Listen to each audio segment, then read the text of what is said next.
ഇന്നെന്തായാലും നമ്മളൊരു get ready with me ആണ് ചെയ്യുന്നത്. എൻ്റെ ഫ്രണ്ടിൻ്റെ വീട്ടിൽ വരെ ഞാൻ പോകാൻ പോവാണ്. അപ്പോൾ അതിന് വേണ്ടിയിട്ടുള്ളൊരു ഗെറ്റ് റെഡി വിത്ത് മീ ആണ്. ആദ്യം ഞാൻ ചൂസ് ചെയ്തത് ഈ വൈറ്റ് ഡ്രസ്സാണ്. പിന്നെ ഞാൻ ആ യെല്ലോ ഡ്രസ്സിലോട്ട് ചെറുതായിട്ടൊന്ന് മാറിയായിരുന്നു. പിന്നെ ഞാൻ തീരുമാനിച്ചു വൈറ്റ് തന്നെ മതിയെന്ന്.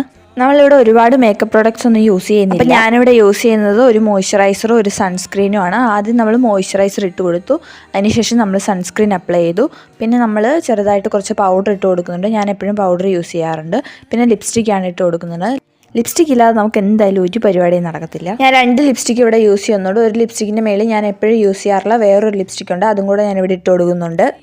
പിന്നെ നമ്മൾ കുറച്ച് ബ്ലഷ് ഇട്ട് കൊടുക്കുന്നുണ്ട്. ബ്ലഷ് എന്ന് പറഞ്ഞാൽ ഞാൻ ആ ലിപ്സ്റ്റിക് കൊണ്ട് തന്നെയാണ് ബ്ലഷ് ഇടുന്നത്. പിന്നെ നമ്മുടെ ഐബ്രോസ് ഒക്കെ ഒന്ന് സെറ്റായി കൊടുക്കുന്നുണ്ട്. പിന്നെ ഇനി അങ്ങോട്ട് തലമുടിയിലുള്ള ചടങ്ങാണ്. ഞാൻ എപ്പോൾ തലമുടി കിട്ടിയാലും അതൊരിക്കലും ശരിയാവാറില്ല. പിന്നെ ഞാൻ അഴിച്ച് പിന്നെയും രണ്ടാമതൊക്കെ കിട്ടും. പിന്നെ എന്തായാലും ഇത്തവണ അതങ്ങ് സെറ്റായിട്ടുണ്ട്. പിന്നെ നമ്മൾ കണ്ണെഴുതി കൊടുത്തു.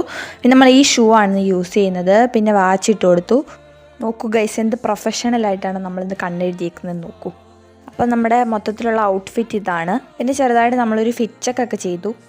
അപ്പോൾ ഞാൻ എന്തായാലും പോയിട്ട് എൻ്റെ ഫ്രണ്ടിനെ കണ്ടിട്ട് വരാം. ഞാൻ കുറേ നാളായി അവളെ മീറ്റ് ചെയ്തിട്ട്. അപ്പോൾ ഇത്രയുള്ളൂ നമ്മുടെ വീഡിയോ. Bye guys.